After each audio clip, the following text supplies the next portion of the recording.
बात रखिएगा। विजय कौशिक जी, मुख्यमंत्री अरविंद केजरीवाल चुनाव लड़ने का ऐलान कर चुके हैं और मुख्यमंत्री योगी आदित्यनाथ गोरखपुर शहर से चुनाव लड़ेंगे। अखिलेश यादव अपने चुनाव लड़ने की सीट अभी तय करने वाले हैं, उसको लेकर मंथन चल रहा है। 4-6 सीटें हैं जिसको लेकर बात चल रही है, लेकिन कांग्रेस से कोई बड़ा चेहरा चुनाव लड़ने के नाम पर सामने नहीं आया अब तक। देखिए, अभी समय है, बहुत नाम सामने आएंगे।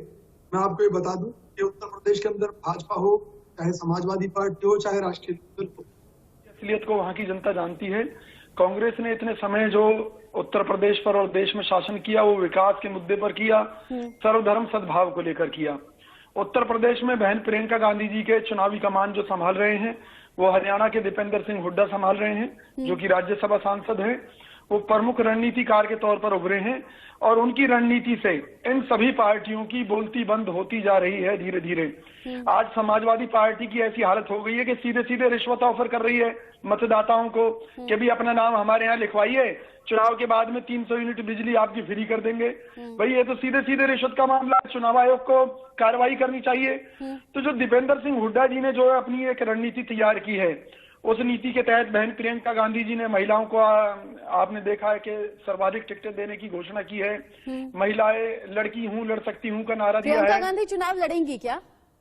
देखिए, कई बार नेता के ऊपर दायित्व होता है कि जो पार्टी के प्रत्याशी मैदान में उतारे जा रहे हैं, उनको ज्यादा से ज्यादा बहुमत के साथ जिताकर लाना। और इस बार उत्तर प्रदेश के चुनाव में जैसे मान लीजिए हरियाणा सटा हुआ है, तो चौधरी भूपेंद्र सिंह हुड्डा जो हरियाणा के मुख्यमंत्री रहे हैं, उनका प्रभाव वहां के जाट वोटरों पर और बहुत से लोगों पर है। उनके पुत्र दीपेंद्र हुड्डा जी वहां पर पूरी जी जान से लगे हुए हैं। हर सीट को लेकर पूरी पॉलिसी तैयार की गई है, कहां हमारा कैंडिडेट कमजोर है, उसको कैसे मजबूत करना है। जो हरियाणा कांग्रेस के प्रभारी हैं, वो खुद वहां चुनाव लड़ रहे हैं। विवेक बंसल जी, अगर आपने सुना हो, कोल सीट से मैदान में है, अलीगढ़ से। तो हमारे कांग्रेस के बड़े बड़े चेहरे मैदान में हैं और नए चेहरे भी आपके सामने। प्रियंका गांधी से बड़ा चेहरा तो नहीं है ना कोई? प्रियंका गांधी चुनाव लड़ेंगी या नहीं? नहीं। देखिए, विवेक बंसल जी कांग्रेस का बड़ा चेहरा हैं, जो कि प्रभारी हैं, हरियाणा कांग्रेस के महासचिव हैं, सचिव हैं ऑल इंडिया कांग्रेस कमेटी के। तो विभिन्न पदों पर रहे हैं और बड़े बड़े चेहरे आपको दिखाई देंगे। अभी आप समय देखते जाइए, हमारा काम चल रहा है और हम जिन मुद्दों के साथ मैदान में हैं, उनका जवाब ना तो भाजपा के पास है, ना सपा के पास है, ना राष्ट्रीय लोकदल के पास है। ये दोनों एक दूसरे के घर में सेंध मार रहे हैं और इसमें कांग्रेस बाजी मारेगी, आप देखिए। अच्छा, ठीक है। विजय कौशिक जी, क्योंकि वक्त कम है, 20 से 30 सेकंड में आप रिएक्शन दे दें, आप बोलना चाह रहे हैं। समाजवादी पार्टी हो, चाहे भाजपा हो, चाहे राष्ट्रीय लोकदल हो, सब एक थैली के चट्टे बट्टे हैं। राष्ट्रीय लोकदल पर भी पैसे लेकर टिकट बांटने के आरोप हैं। भाजपा पर जिस तरह से हिंदुओं को बांटकर राजनीति करने के आरोप स्पष्ट होने लगे हैं, उससे पूरा देश चिंतित है। ये लोग न केवल उत्तर प्रदेश को बांटने की राजनीति कर रहे हैं, बल्कि देश को भी बांटने की राजनीति कर रहे हैं। कहाँ गया इनका हिंदुत्व का नारा? कहाँ अब ये दलित पिछड़ों, इनका अपमान करके कौन से हिंदुत्व की बात कर रहे हैं, कौन से हिंदुओं की बात कर रहे हैं?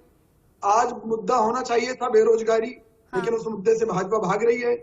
आज मुद्दा होना चाहिए था महंगाई, उससे भाजपा भाग रही है। आज मुद्दा होना चाहिए था आवारा पशुओं का, जो किसानों की फसलों को चट कर रहे हैं, उससे भाजपा भाग रही है।